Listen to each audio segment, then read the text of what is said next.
Welcome to the war. Okay, here we go. The first battle report on my new table with my new forces in my new home. So excited to bring this to you. Gonna try a little solo game of obviously set during the Wars of the Roses using Warhammer Ancient Battles rules. I'll get into that in a little bit. But I thought just to start with, I throw down two fairly evenly matched forces, which does mean I had to pull away some of the units that I showed in the showcase video that I posted recently. I pulled off the cannon and the unit of crossbows just to make things a little more evenly. I realized that while I try to make both of these forces pretty similar, they do it. There is a little slight nuance. But I'll get into that once we start to look at the army composition. So, and if you can tell in the background, what I've done, we're going to just do a standard pitched battle. The white rows of York on the left and the red rows of Lancaster on the right. What I'm going to do, I'm going to show the armies, and then I'm going to talk a little bit about looking at the terrain and the battle plan. I'm going to get into that a little bit. I'm going to try to, as I'm solo gaming this, I want to try to just have like an overall objective or idea of how each army is going to, what they're going to do and how they're going to do it. So anyone watching, I know, I like the comments of people kind of give like tactical advice and things like that, or I wouldn't have done it like that, I wouldn't have done it like this. I thought I'd just kind of speak a little bit at the start of the game, just on sort of my overall kind of tactical intent of what we're going to do there. But anyway, that's a little bit of ramble. I'll get into that. Let's just start by looking at the forces. We'll start with York here. So the forces of Richard, the Kingmaker, Richard Neville. So pretty compact force here. What's that, 6 units? You can see I've got a unit of longbowmen, 20 men, all with command. Same thing again, another 20 bowmen, or longbowmen, I should say, all with command. The heavy hitting hard cavalry, 6 of those with the command. I'm going to stop saying that. They've all got command. We've got the general in the middle. Again, I said that this is Richard Neville. They're not special characters or anything like that. So he's just the general. I've got a unit of light cavalry. This is one of the units that's different in this force compared to their opponents. And then we've got one unit of billmen, retinue. Those are retinue billmen and retinue foot knights. They're really hard-hitting unit, which I'm going to talk a little bit about the army list here. So I don't know if I think I did mention it in the last the showcase video they put together of just deciding like which army list to use, and between what I basically call like the old Siege and Conquest book and the more recent, I think it's more recent at least. It's like a Word doc. I think it's kind of fan made, and it has every list imaginable in it. They've got some interesting limitations and variations. First of all, the points are drastically different. These unit of knights is practically double, I think. All right, forgive me, that might be a word cut. I was looking for the list that I made. So yeah, between the two different army lists, there's a good 500 points difference between the book being less and the Word doc being more. So I went with the less, not really because of the points, that didn't really bother me, but because the army list seemed to give a little more freedom. In the doc version or the fan-made version, the Yorkist side doesn't have quite as much access to mercenaries. So and seeing as I painted so many of those, I thought I'd want to be able to use that. Whereas in the book version, you can take them. Anyway, that doesn't really matter for this game because I didn't take any mercenaries on this side, but that's an aside. Anyway, so without further ado, that's the force we've got for Richard. Let's go take a look at what we've got on the Lancastrian side. All right, so here we've got Lord Clifford. Again, no special character, but we're going to use this model to represent the Army General. So for this force, all right, I've already painted one more unit. This is, again, another Swiss mercenary unit of handgunners. So I've got 12 handgunners ready to go to give a use in this force, along with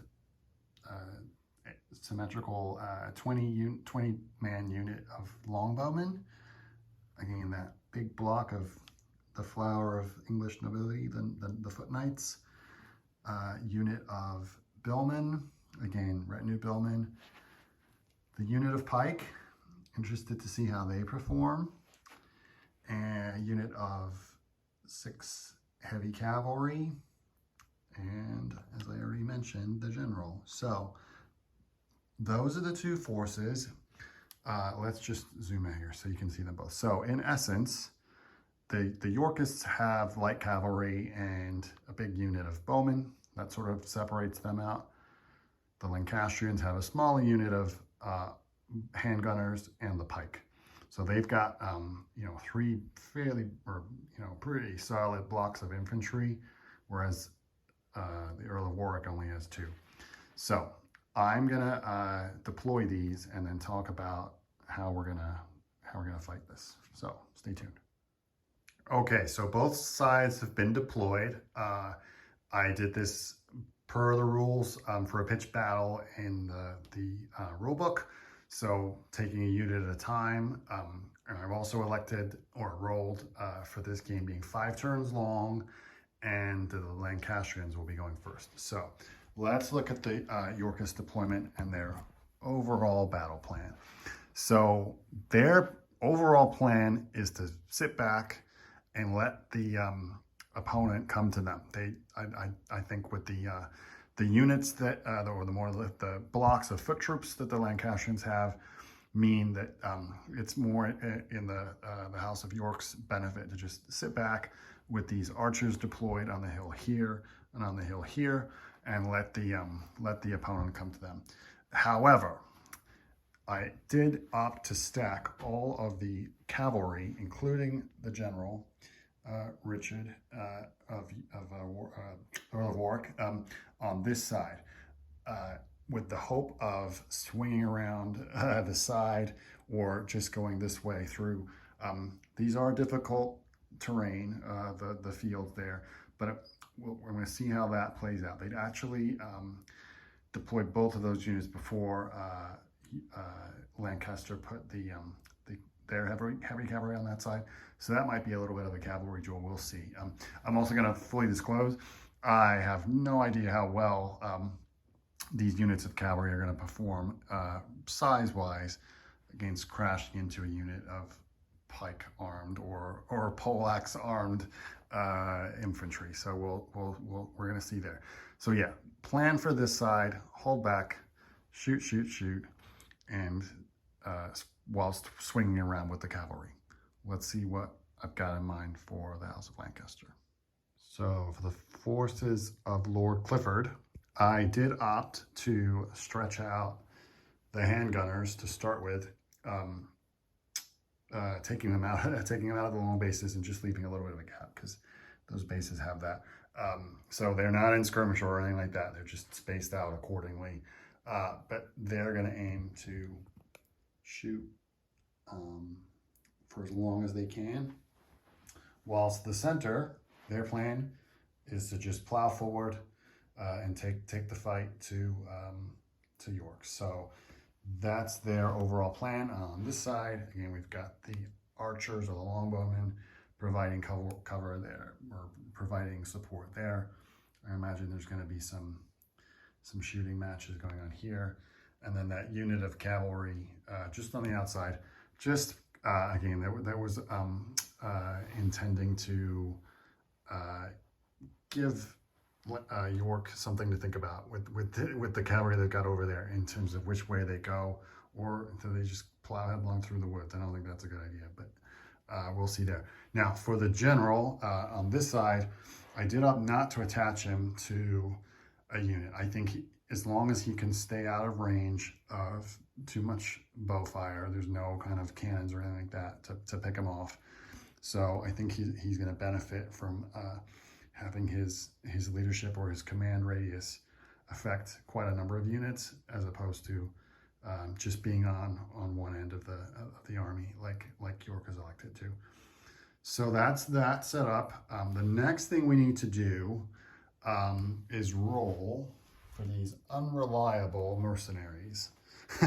So anything but a 1 is business as usual. So for the handgunners here,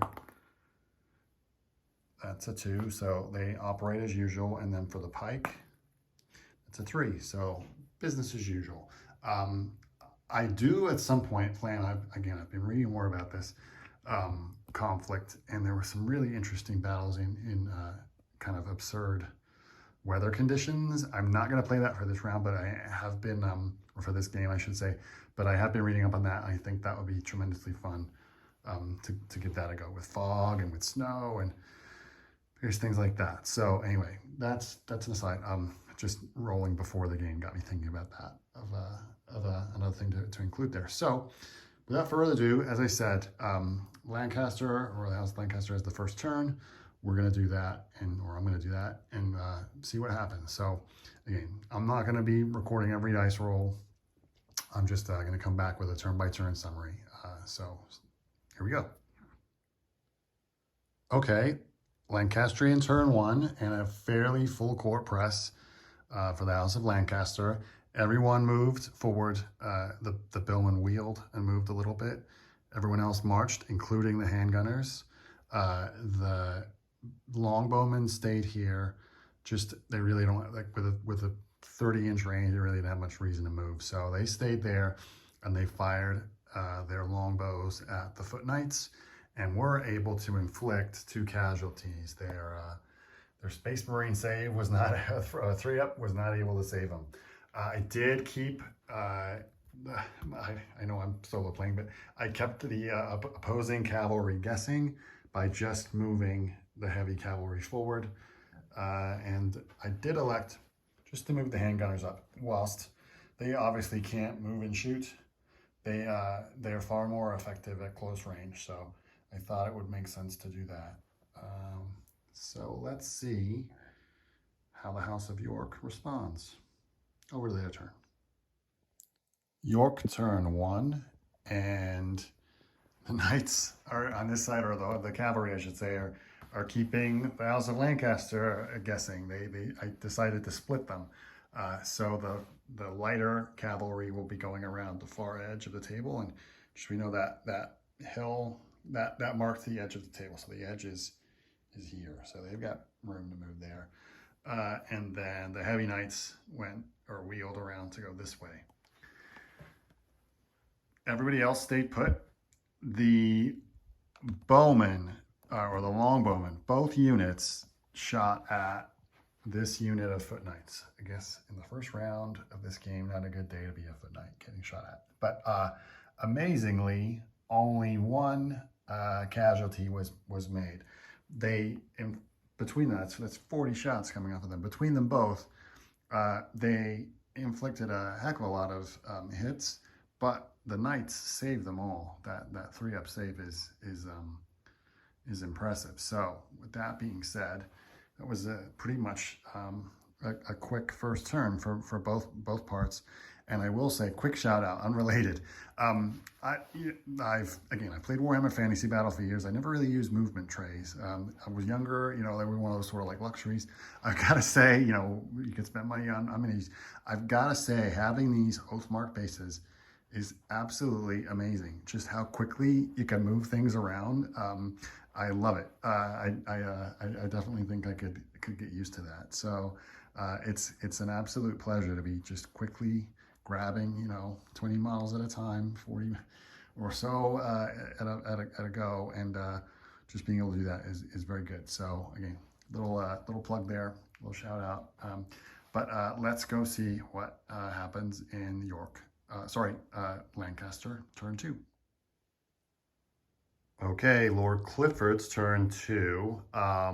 So to start with, let's talk about the movement here. So I marched the handgunners, the pike, the foot knights, and the billman, and also attached Lord Clifford to the billman. Just as we're getting a little closer, we don't want him getting shot by any strained or efforts to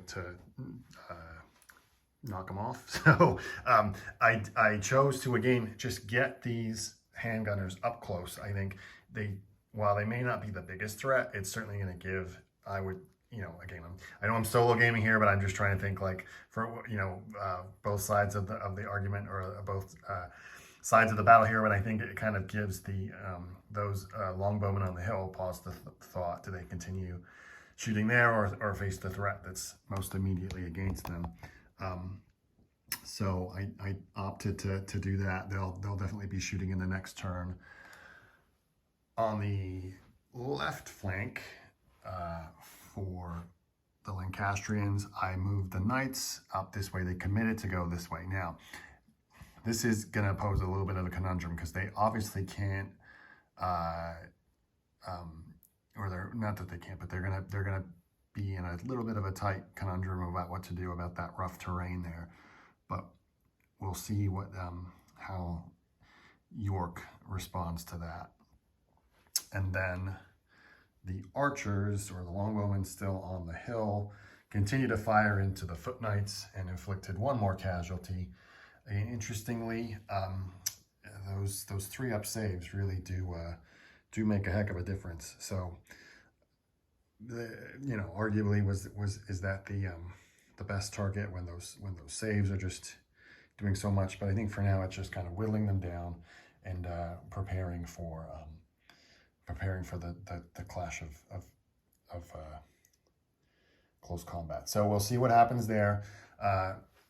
Already sort of starting to think how York would respond here, but we're definitely getting closer. I would anticipate some close combat happening soon. So, all right, let's see what happens. York turn 2. Okay, for the Yorkist turn, the left and center all held their position, whilst the right side, the light cavalry marched around the very edge of the board, or the battlefield, looking to keep going, using their speed to get around the back and impact the game later on. I think that's really what they're looking to do. Meanwhile, the heavy cavalry advanced to the edge of the field, posing a conundrum for the opposing foot knights, who are, as they look to move forward, they're going to have to answer some questions around their flank.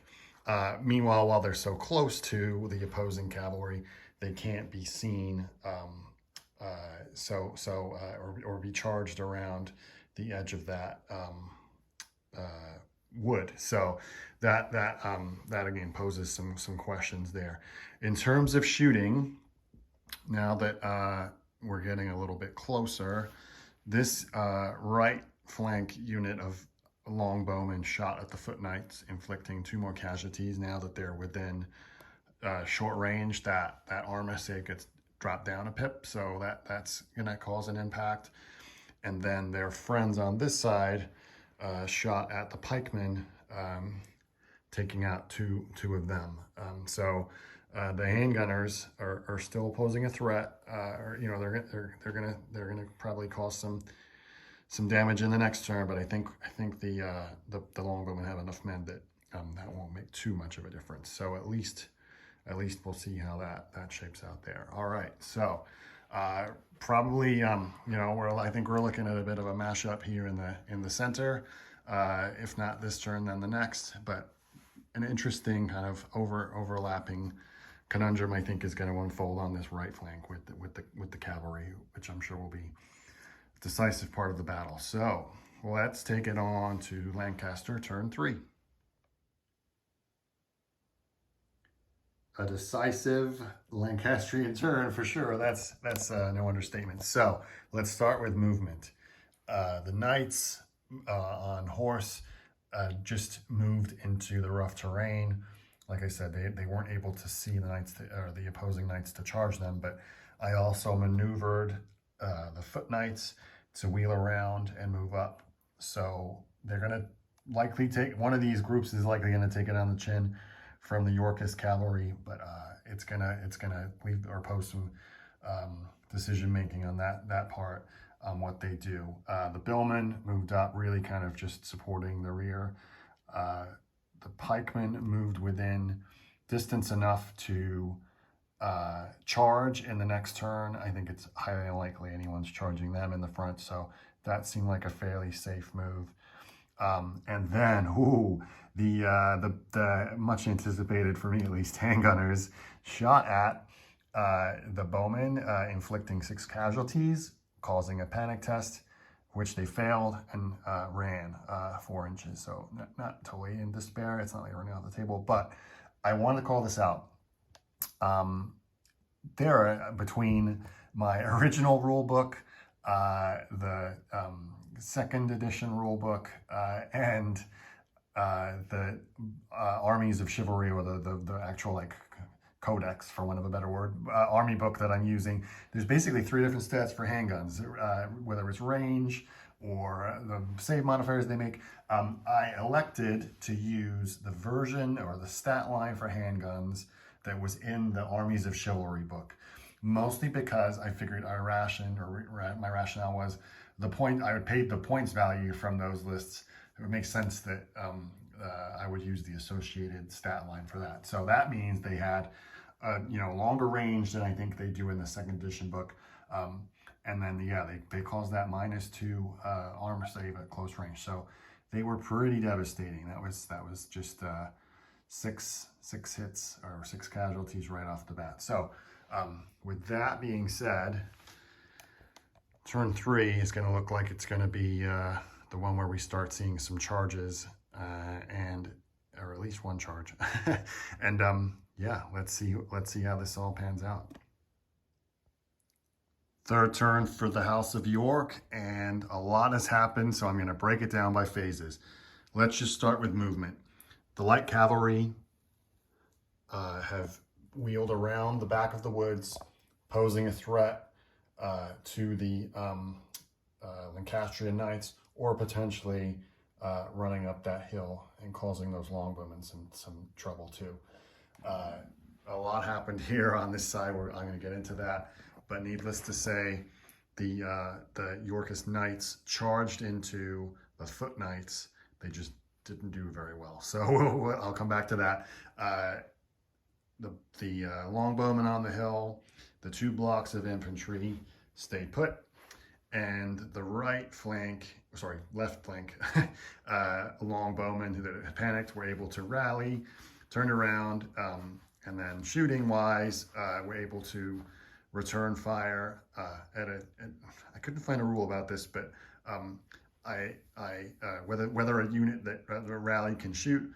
I reasoned that they rallied. That rally counts as a move because they had to reform when they performed it. So they were able to shoot at a penalty. They caused 2 casualties, nothing too crazy. So that's how that played out. And then on this side, the longbowmen.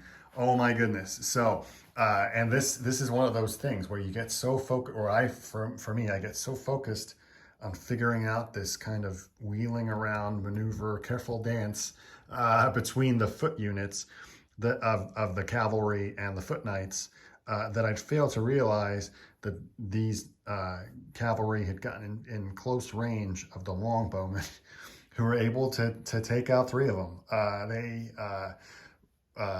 They did a number on those guys. However, they were able to pass their rally check, thank goodness. But yeah, not an insignificant cause of events here. But anyway, let's talk about this combat. So in essence, the Yorkist cavalry here charged the foot knights. There's no other way to say it. They absolutely whiffed on their hit rolls. They just did not. I think that they caused 1 casualty and took 1 casualty in return, but the rank bonus just really added up or proved decisive.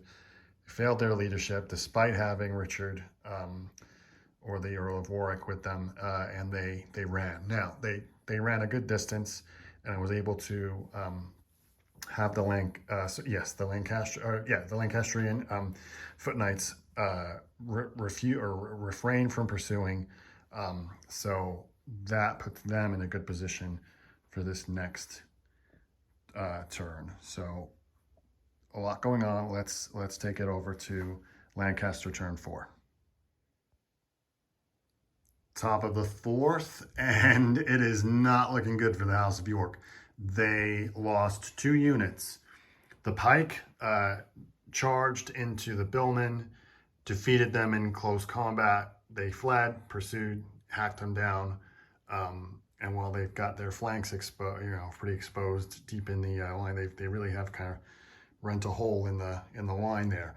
The other lesson learned from this game: fear the longbowmen. Yikes! They shot at that unit of light cavalry and took them out. Those longbowmen at short range, absolutely devastating. So I know I probably should have learned that from my previous turn with the opposing force, but the fact that they were already there, it was a juicy target. So they took those out.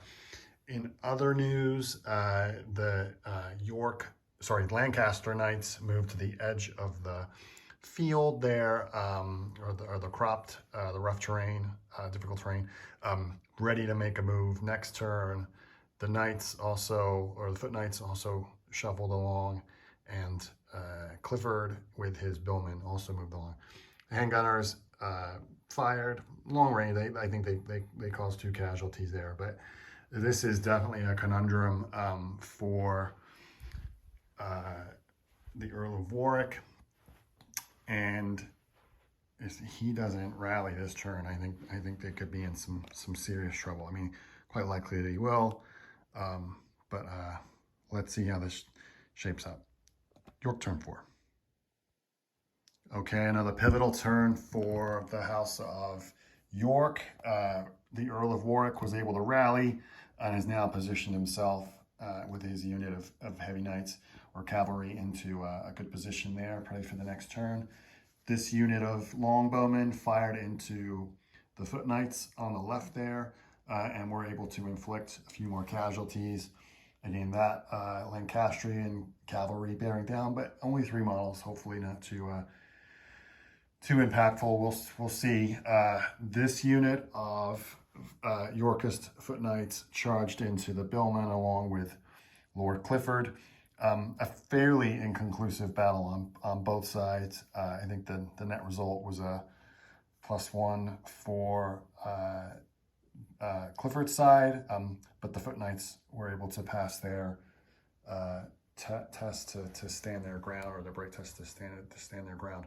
And then just on the left flank here for York, the longbowmen wheeled or just pivoted around and fired, again at penalty, into the pikemen, and were able to cause 1 wound there.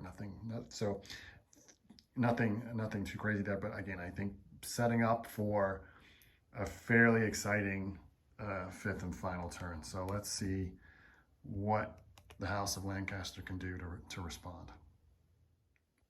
A real mixed bag for the Lancastrian in turn 5, their last turn to really make an impact in the game. So they're already off the board, but the 3 remaining cavalry decided to get the jump on their opposite number, but unfortunately were hacked down to a man.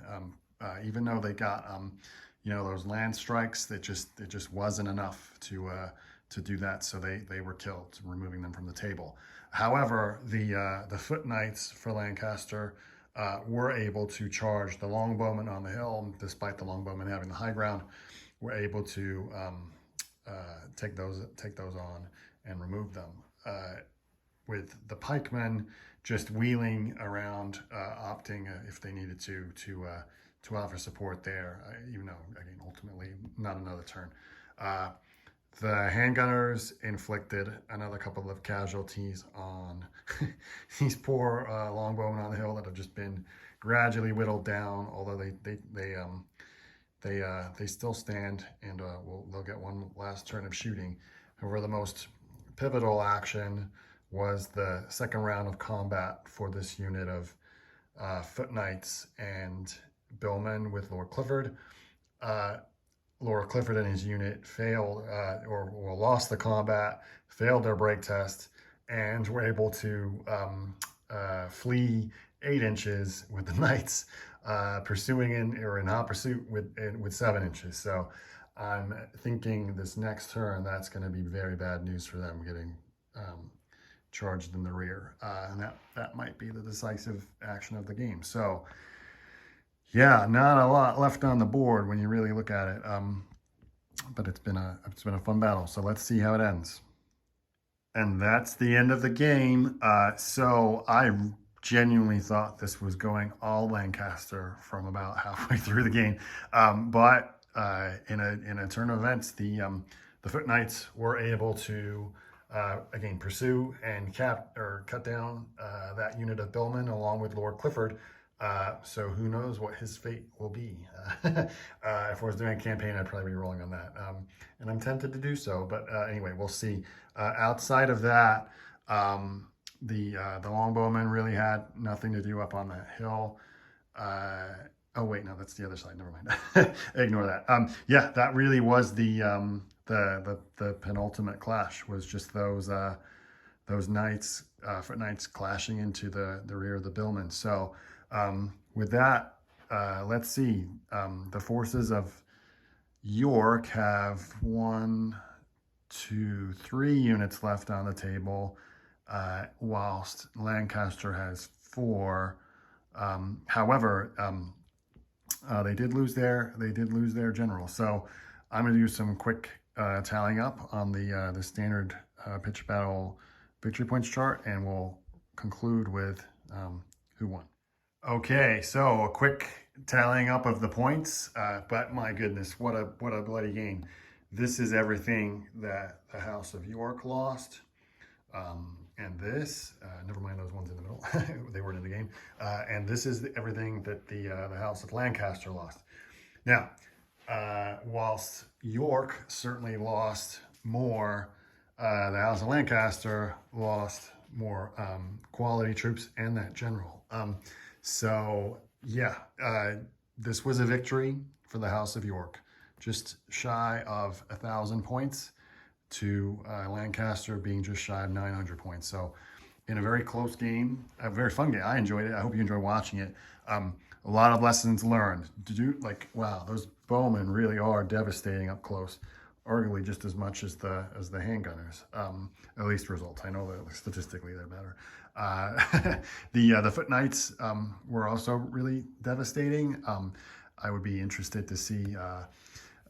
There were quite a number of fairly poor rolls, I would say, for both sides. I feel like some surprising rolls there, especially I think with the cavalry. They weren't anywhere near as decisive as I thought they would be once things really started to get rolling.